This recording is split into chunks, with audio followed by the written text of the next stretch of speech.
Okay, Briar, thank you for this. I do know that this has put you on the spot and you're feeling a tad uncomfortable, but I think the information that you're going to share with us is going to be invaluable.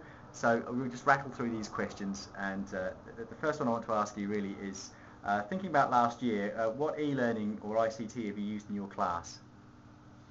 We use heaps of Mimeo lessons and things based around that for everything, and children on the computers and things all the time in the classroom, plus the ICT suite and doing individual projects and things on it. Cool, all right. So this work that you planned, or the equipment that you used, was it an integral part of your planning, or was it just kind of an extra thing that evolved? It just goes through all my planning really every week, and it's easy. It's not an extra that I've got to do on top of anything else or try and fit it in. So you would say it's integrated then? Yeah. Oh, fantastic. So. That's really good. That's good. So were these tasks successful? The majority of them were, and sometimes I have to stop halfway through and then rethink about what I'm doing and then carry on with them. But the children achieved a lot out of doing them. Cool, cool. And so as a result of introducing this new technology into your classroom, or these new methods of integrating equipment into your classroom, or e-learning equipment, did you have to make any modifications to your classroom management? Not hugely. I have a computer timetable set up where children are on it all the time, and then I trained up 4 children like in lunchtimes on the Mimeo, so then they became able to help the other children when they had issues, so I didn't always have to stop what I was doing. Cool, cool. And what impact upon student learning outcomes do you think occurred as a result of introducing Mimeo boards and all those other things that you've alluded to? I think they gained lots of confidence in that area hugely, and they all sort of realised that they can't break it. And that to me was one of the biggest one, that confidence with the technology, that they're prepared to go and take on anything now. And also just the skills of finding information on the giant web and things. So yeah. Okay. So I mean, my next question is, how do you know that the students actually attained? But what you're saying really is that it was more about confidence. So how might we address if the board come back to us and say, we spent all this money, how do we know it's actually having a positive impact upon their learning? How are we going to know this, do you think?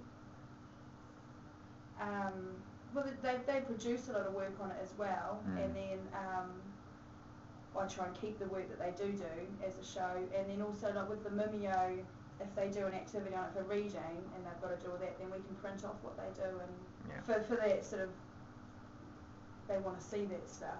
Yeah, okay, all right. So for the children to succeed in the learning outcomes that you planned for them using the e-learning equipment, did the acquisition of the skills get in the way of the learning you wanted the kids to do? The skills in terms of the computer skills? Using the equipment appropriately. And not really, because I think that's a skill too that they need to learn. So say we might have had to have a lesson on doing that sort of a skill. I think that's a really important skill for them to learn. So we might not have achieved the learning in terms of rhyming words or something, but they've learned something else instead, which I think is really important for them. Okay, cool, all right. And if you could do the work again, how would you improve the outcomes? I would really like to know, then extending them on then from those basic skills, then where to next with them, I suppose. Right, okay. And so what e-learning goals have you set for yourself for the coming year?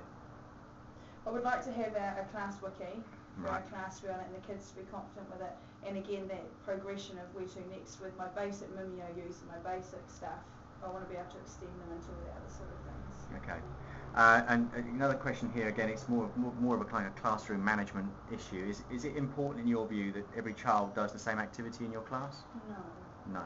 No, and particularly not when it comes to technology and things, because I think, and anything, because children are motivated and enthusiastic about different things, but I would like them to learn the same thing, but they might not achieve it the same way. Yeah, okay, all right. So that, the supplemental question to that is how might that impact upon your e-learning aspirations for the year? But if the previous answer is no, then it's not going to have too much of an impact. No, I just want you to know more to give them more stuff. No, that's all good, thanks. Well, we'll ask you the same questions again in 6 months' time and we can see what progress you've made, but thanks very much.